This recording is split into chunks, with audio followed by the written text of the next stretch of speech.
ಸ್ನೇಹಿತರೆ, ಮೀಡಿಯಾ ಮಾಸ್ಟರ್ಸ್ಗೆ ಸ್ವಾಗತ, ಸುಸ್ವಾಗತ. ಪಾಕಿಸ್ತಾನ, ಬಾಂಗ್ಲಾದೇಶ ಸೇರಿದ ಹಾಗೆ ಒಟ್ಟು 14 ದೇಶಗಳ ಮುಸ್ಲಿಮರಿಗೆ ಸೌದಿ ಅರೇಬಿಯಾ ಒಂದು ಶಾಕ್ ಅನ್ನು ಕೊಟ್ಟಿದೆ. ಇನ್ನು ಮುಂದೆ ಆ ದೇಶಗಳಿಂದ ಸೌದಿ ಅರೇಬಿಯಾ ಹೋಗೋವರಿಗೆ ವೀಸಾ ನೀತಿಗಳು ಬದಲಾಗುತ್ತವೆ. ವೀಸಾ ಸಿಗೋದು ಕಷ್ಟ ಕೂಡ ಆಗಬಹುದು. ಅವರ ಅತಿರೇಕದ ಭಕ್ತಿಯ ಕಾರಣಕ್ಕೆ ಸೌದಿ ಅರೇಬಿಯಾದಲ್ಲಿ ಅತಿ ಹೆಚ್ಚಿನ ತೊಂದರೆಗಳಾಗಬಾರದು ಅನ್ನೋ ಕಾರಣಕ್ಕೆ ಒಂದಷ್ಟು ಕಠಿಣ ನಿಯಮಗಳನ್ನು ಜಾರಿಗೆ ತರಲಾಗ್ತಾ ಇದೆ. ಈ ನಿಯಮಗಳು ಇದೇ ಫೆಬ್ರವರಿ 1ರಿಂದ ಅನ್ವಯ ಆಗ್ತಾ ಇವೆ. ಸೌದಿಯ ಈ ಹೊಸ ರೂಲ್ಸ್ನಿಂದಾಗಿ ಪಾಕಿಸ್ತಾನಕ್ಕೆ ಹೆಚ್ಚು ನಷ್ಟ ಉಂಟಾಗುತ್ತೆ. ಹಾಗಾದರೆ ಏನಿದು 14 ದೇಶಗಳ ಮುಸ್ಲಿಮರಿಗಾಗಿ ಸೌದಿ ಅರೇಬಿಯಾ ಜಾರಿ ಮಾಡ್ತಾ ಇರೋ ಹೊಸ ರೂಲ್ಸು? ಈ ಪಟ್ಟಿಲಿ ಭಾರತದ ಮುಸ್ಲಿಮರು ಕೂಡ ಇದ್ದಾರಾ? ಬನ್ನಿ ನೋಡೋಣ.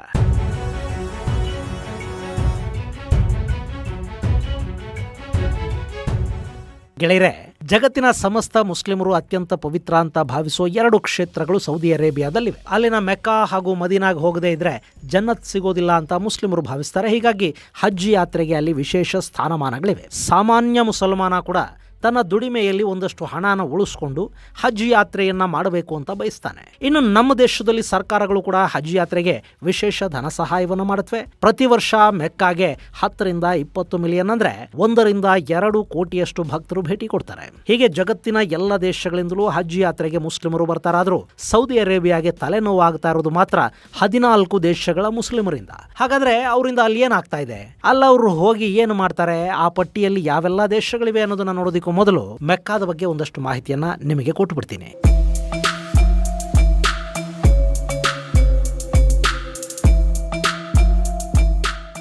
ಗೆಳೆಯರೆ, ಮೆಕ್ಕಾ ಸೌದಿ ಅರೇಬಿಯಾದಲ್ಲಿ ಅತಿ ಹೆಚ್ಚು ಜನ ನೆಲೆಸಿರುವ 3ನೇ ಅತಿ ದೊಡ್ಡ ನಗರ. ರಿಯಾದ್ ಹಾಗೂ ಜೆದ್ದಾದ ನಂತರ ಜನಸಂಖ್ಯೆಯಲ್ಲಿ ಮೆಕ್ಕಾಗೆ 3ನೇ ಸ್ಥಾನ ಸಿಗುತ್ತೆ.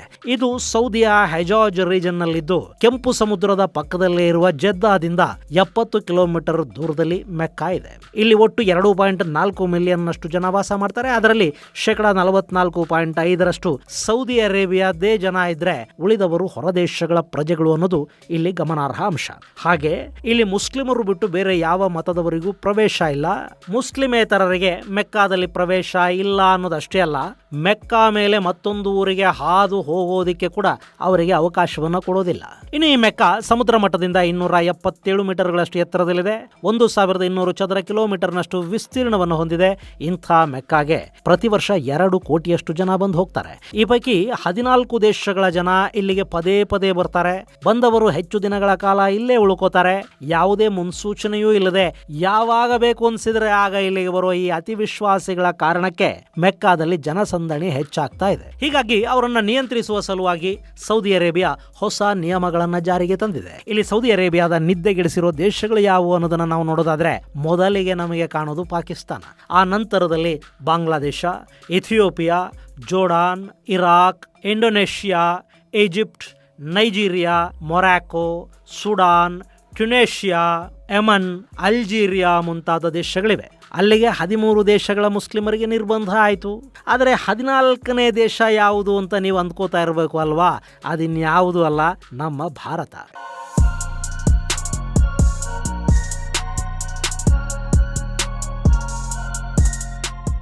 ಇಲ್ಲಿ ಏನಾಗ್ತಾ ಇತ್ತು ಅಂದ್ರೆ, ಸಾಮಾನ್ಯವಾಗಿ ಪ್ರವಾಸಿಗರಿಗೆ ಸೌದಿ ಅರೇಬಿಯಾ 1 ವರ್ಷದಷ್ಟು ಅವಧಿಗೆ ವೀಸಾ ಕೊಡ್ತಾ ಇತ್ತು. ಅದರ ಹಿಂದೆ ಸೌದಿ ಅರೇಬಿಯಾದಲ್ಲಿನ ಟೂರಿಸಂ ಅನ್ನ ಅಭಿವೃದ್ಧಿಪಡಿಸುವ ಉದ್ದೇಶ ಇತ್ತು. ದೂರದಿಂದ ಶ್ರೀಮಂತ ದೇಶಗಳಿಂದ ಬಂದವರು ಬೇಕಿದ್ರೆ ಇಡೀ 1 ವರ್ಷ ಸೌದಿ ಅರೇಬಿಯಾದ ನಾನಾ ಭಾಗಗಳನ್ನ ನೋಡಿ ಅಲ್ಲಿನ ಐಷಾರಾಮಿ ಹೋಟೆಲ್, ರೆಸಾರ್ಟ್ಗಳಲ್ಲಿ ತಂಗಿ ಹೋದ್ರೆ ಆ ಪ್ರವಾಸಿಗರಿಂದ ದೇಶದ ಪ್ರವಾಸೋದ್ಯಮ ಅಭಿವೃದ್ಧಿ ಆಗುತ್ತೆ. ಪೆಟ್ರೋಲ್ ಜೊತೆಗೆ ಪ್ರವಾಸೋದ್ಯಮದಿಂದ ಕೂಡ ಹಣ ಬರುತ್ತೆ ಅನ್ನೋದು ಇನ್ನೊಂದು ಉದ್ದೇಶ. ಇಲ್ಲಿ ಸೌದಿ ಅರೇಬಿಯಾಗೆ ಲಾಭ ಆಗಲಿ ಅನ್ನೋ ಕಾರಣಕ್ಕೆ 1 ವರ್ಷದ ವೀಸಾ ಕೊಡಲಾಗ್ತಾ ಇತ್ತು. ಆದರೆ ಈಗ ಆ ವೀಸಾ ಅವಧಿನೇ ಅವರಿಗೆ ಮಳು ಆಗ್ತಾ ಇದೆ. ಅದಕ್ಕೆ ಕಾರಣ ಪಾಕಿಸ್ತಾನ ಸೇರಿದಂತೆ ನಾನು ಆಗಲೇ ಹೇಳಿದ 14 ದೇಶಗಳ ಜನ.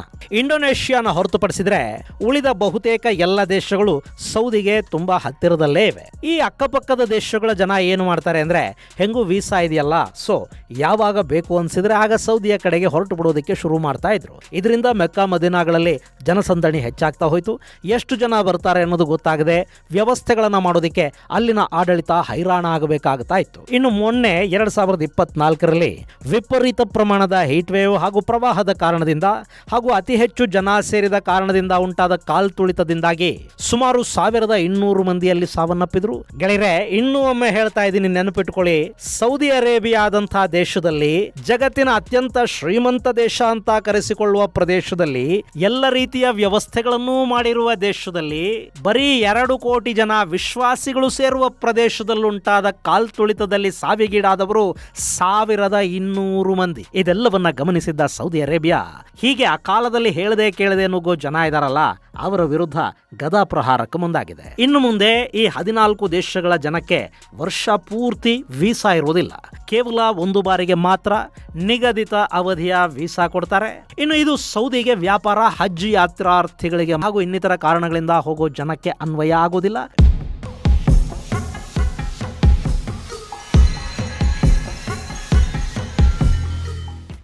ಇಲ್ಲಿ ಆಫ್ರಿಕಾದ ದೇಶಗಳು ಹಾಗೂ ಪಾಕಿಸ್ತಾನ, ಬಾಂಗ್ಲಾದೇಶಗಳಿಂದ ಸೌದಿ ಅರೇಬಿಯಾ ವಿಚಿತ್ರ ಸಮಸ್ಯೆಗಳನ್ನು ಅನುಭವಿಸ್ತಾ ಇದೆ.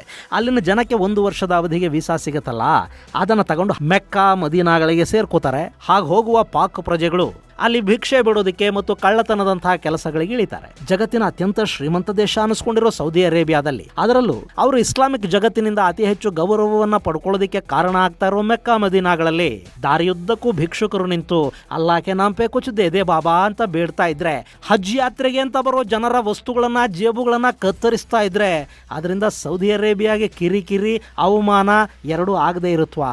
ಈ ಬಗ್ಗೆ ಸೌದಿ ಅರೇಬಿಯಾ ಈ ಹಿಂದಿನ ಪಾಕಿಸ್ತಾನಕ್ಕೆ ಕೂಡ ಹೇಳಿತ್ತು, ನೀವು ನಿಮ್ಮ ಭಿಕ್ಷುಕರನ್ನು ನಮ್ಮ ದೇಶಕ್ಕೆ ಎಕ್ಸ್ಪೋರ್ಟ್ ಮಾಡಬೇಡಿ ಅಂತ ತಿಳಿಸಿತ್ತು.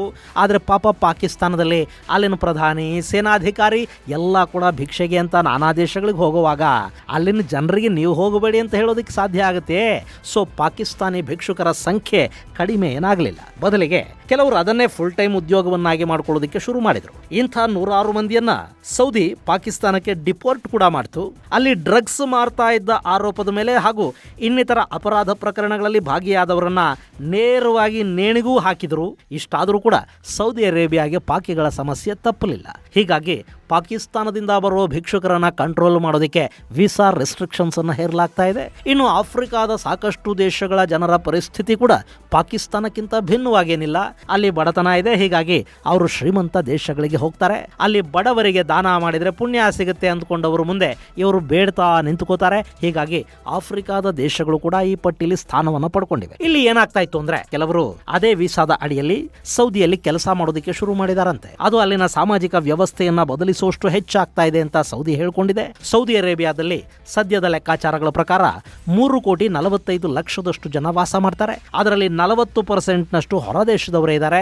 ಅದರಲ್ಲೂ ಇಲ್ಲಿರೋ ವಲಸಿಗ ಕಾರ್ಮಿಕರ ಪೈಕಿ ಅತಿ ಹೆಚ್ಚು ಜನ ಭಾರತ, ಪಾಕಿಸ್ತಾನ ಮತ್ತು ಬಾಂಗ್ಲಾದೇಶಗಳಿಗೆ ಸೇರಿದವರು. ಇನ್ನುಳಿದಂತೆ ಬೇರೆ ಬೇರೆ ದೇಶಗಳ ಜನ ಕೂಡ ಅಲ್ಲಿ ಕೆಲಸ ಮಾಡ್ತಾ ಇದ್ದಾರೆ.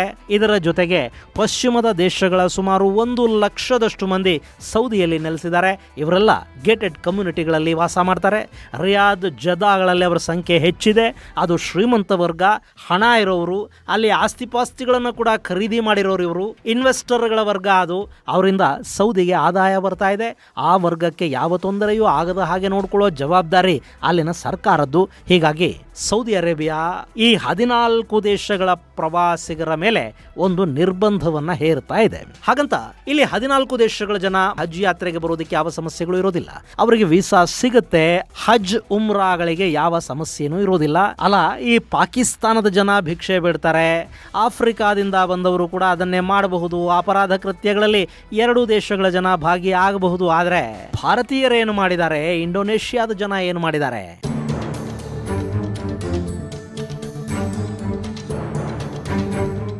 ಗೆಳೆಯರೆ, ಇಲ್ಲಿ ಭಾರತೀಯರಿಗೆ ಹಾಗೂ ಇಂಡೋನೇಷ್ಯಾದ ಜನಕ್ಕೆ ನಿರ್ಬಂಧವನ್ನು ವಿಧಿಸೋದಕ್ಕೆ ಕಾರಣ, 1 ವರ್ಷ ಪೂರ್ತಿ ವೀಸಾ ಕೊಟ್ರೆ ಇವರು ಅಲ್ಲಿಗೆ ಯಾವಾಗಂದ್ರೆ ಆವಾಗ ಹೇಳದೆ ಕೇಳದೆ ಹೋಗೋದು ಹೆಚ್ಚಾಗ್ತಾ ಇದೆ ಅನ್ನೋದು ಸೌದಿ ಕೊಡ್ತಾ ಇರೋ ಕಾರಣ. ಸಾಮಾನ್ಯವಾಗಿ ನಮಗೆ ಅಂದ್ರೆ ಭಾರತೀಯರಿಗೆ, ಮುಸಲ್ಮಾನರಿರ್ಲಿ ಹಿಂದೂಗಳಿರ್ಲಿ, ಮೂಲ ಒಂದೇ ನೋಡಿ. ಹೀಗಾಗಿ ಸ್ವಲ್ಪ ಭಕ್ತಿ ಅನ್ನೋದು ಹೆಚ್ಚಿರುತ್ತೆ.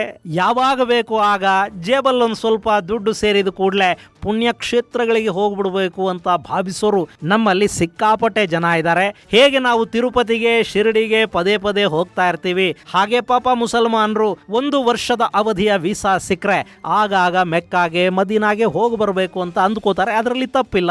ಆದ್ರೆ ಹಾಗೆ ಪದೇ ಪದೇ ಹೋಗೋದ್ರಿಂದ ಅಲ್ಲಿ ಸಮಸ್ಯೆಗಳು ಉಂಟಾಗ್ತಾ ಇವೆಯಂತೆ, ಅಲ್ಲಿ ಜನಸಂದಣಿ ಹೆಚ್ಚಾಗ್ತಾ ಇದೆಯಂತೆ. ಹೀಗಾಗಿ ಸೌದಿ ಅರೇಬಿಯಾ, ಭಾರತ ಹಾಗೂ ಇಂಡೋನೇಷ್ಯಾದ ಜನರನ್ನ ಕೂಡ ಈ ನಿರ್ಬಂಧಿತ ಪಟ್ಟಿಗೆ ಸೇರ್ಪಡೆ ಮಾಡಿದೆ. ಹಾಗೆ ಭಾರತ ಮತ್ತು ಇಂಡೋನೇಷ್ಯಾಗಳಿಂದ ಹೋಗುವ ಕೆಲವರು ಅಲ್ಲಿ ಉದ್ಯೋಗಗಳನ್ನು ಕೂಡ ಪಡ್ಕೊಳ್ಳೋ ಸಾಧ್ಯತೆಗಳಿವೆ ಅನ್ನೋ ಕಾರಣ ಕೂಡ ಈ ನಿರ್ಬಂಧದ ಹಿಂದಿದೆ. ಇದು ಗೆಳೆಯರೆ ಸೌದಿ ಅರೇಬಿಯಾದ ಹೊಸ ವೀಸಾ ನೀತಿಯ ಕುರಿತಾದ ಒಂದಷ್ಟು ಮಾಹಿತಿ. ಮುಂದಿನ ಸಂಚಿಕೆಯಲ್ಲಿ ಮತ್ತಷ್ಟು ವಿಶೇಷಗಳ ಜೊತೆ ಮತ್ತೆ ಭೇಟಿಯಾಗೋಣ.